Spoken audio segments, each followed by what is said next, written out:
Assalamualaikum warahmatullahi wabarakatuh. Kali ini saya Erlinda beserta teman-teman saya yaitu Hanifa dan Retno dari kelas 1 TB3 Prodi Tata Boga jurusan Perhotelan Politeknik Negeri Balikpapan akan menjelaskan tentang Text Manager di Windows. Saya akan mencoba membuka Text Manager dengan beberapa cara. Yang pertama, tekan Ctrl plus Shift plus Accept. Yang kedua, tekan Ctrl plus Alt plus Delete. Dan yang ketiga, tekan Windows Key plus X. Setelah berhasil, maka akan muncul tampilan dari Text Manager. Di Text Manager itu sendiri terbagi menjadi 3 bagian, yaitu ada aplikasi, ada latar belakang, dan ada Windows Process. Itu saya akan mencoba merestart Windows Explorer. Caranya klik kanan, lalu klik Restart. Oke, sudah berhasil. Saya akan mencoba membuat dump file. Caranya klik kanan, lalu klik Create Dump File. Maka di sini datanya sudah tersimpan di dokumen. Lalu klik OK. Nah, jika Anda ingin melihat details dari program tersebut, silahkan klik kanan, lalu klik Go to Details. Nah, maka akan muncul tampilan yang menampilkan informasi dari program tersebut. Setelah itu, kita bisa klik kanan, lalu Go to Service.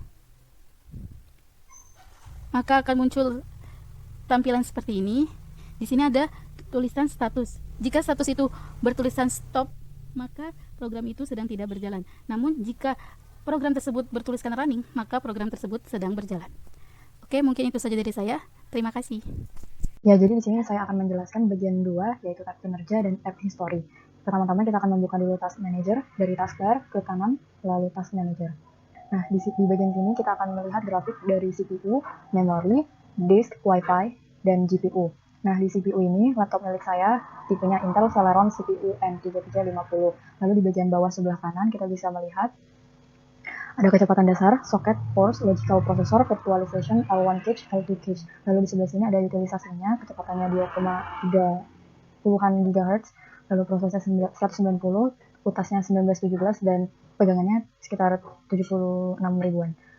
Nah, lalu di sini kita bisa merubah grafiknya untuk lebih detail lagi. Klik kanan, change graph to logical processor. Nah, ini adalah grafik per 1 menit ya, 60 detik. Lalu di sini ada grafik memori.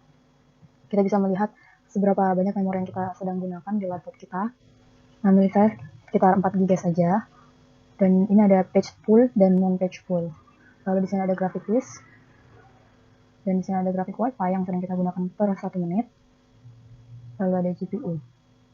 Memori, ada info yang kita pakai. Dalam kasus saya adalah 1866 MHz. Dan berapa banyak slot yang digunakan, saya menggunakan slot. Dan faktor bentuk atau DIMM. DIMM sendiri adalah singkatan dari Dual Inline Module Memory, yang merupakan jenis memori RAM desktop komputer yang dibangun dengan menggunakan sirkuit yang terpadu. Jadi kesimpulannya, DIMM sama dengan RAM, karena DIMM adalah salah satu jenis RAM. Ini adalah info untuk disk atau merek, kecepatan baca atau tulis, waktu respon rata-rata, dan ukuran disk. Ini kemungkinan akan kosong kecuali kita aktif dalam mengunduh ataupun mengunggah sesuatu. Ya, jadi inilah tampilan dari tab performance atau tab kinerja. Lalu selanjutnya ada app history. Windows 10 menyertakan banyak aplikasi Windows Store built-in, dan tab ini akan menampilkan info tentang aplikasi tersebut dan apapun yang Anda pasang sendiri. Tab ini hanya berguna untuk melihat aplikasi mana yang paling banyak menggunakan CPU atau bandwidth jaringan dari waktu ke waktu. Ya, ini saja untuk tab app history dan performance. Terima kasih. Di bagian 3 ini kita akan membahas tentang beberapa tab terakhir dari Text Manager. Di bagian terakhir ini kita akan bicara tentang tab startup dan pengguna. Salah satu tab yang paling penting dalam Text Manager Windows 10 adalah tab startup. Tapi pada versi Windows yang lebih lama, tab startup terletak di dialog MSCONFID, tetapi sejak itu telah dipindahkan di Windows 10.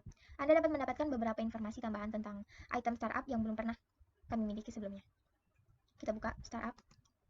Nah, di bagian atas sebelah kanan ini, Anda dapat melihat waktu BIOS terakhir, last BIOS time, yang akan memberitahu Anda berapa lama sistem Anda berada dalam phase BIOS sebelum Windows dimulai. Ini pada dasarnya adalah jumlah waktu yang dibutuhkan sistem Anda untuk menganalisasi semua perangkat keras. Di punya saya, di last BIOS time saya adalah 23 sekon, 23 detik. Anda dapat membaca lebih lanjut tentang BIOS waktu atau last BIOS time terakhir Anda di sini. Di bawahnya Anda akan menemukan daftar semua item startup di sistem Windows 10 Anda secara default. Seperti yang dapat Anda lihat dari sistem saya, Microsoft OneDrive dan Snap Camera memiliki dampak tinggi karena berbeda saat Windows ini dimulai atau laptop ini dimulai. Anda dapat mengeklik tanda panah untuk memperluas daftar jika Anda ingin melihat semua proses yang disertakan dengan program itu. Ini. Dan di sini saya ingin menonaktifkan item startup, yaitu Snap Camera. Kalian tinggal klik. Ini saya hidupkan dulu. Disable. Perhatikan bahwa Anda hanya dapat menonaktifkan dan mengaktifkan seluruh item startup sebagai satu kesatuan. Anda tidak dapat memperluasnya dan hanya menonaktifkan proses atau eksekusi tertentu. Jika Anda tidak yakin apa item startup itu, pilih secara daring. Anda pastikan akan mendapatkan info online. Sebelumnya, saya ingin memberitahu apa itu tab startup. Tab startup adalah salah satu tempat di mana Anda harus datang jika Anda perlu melakukan bot bersih Windows.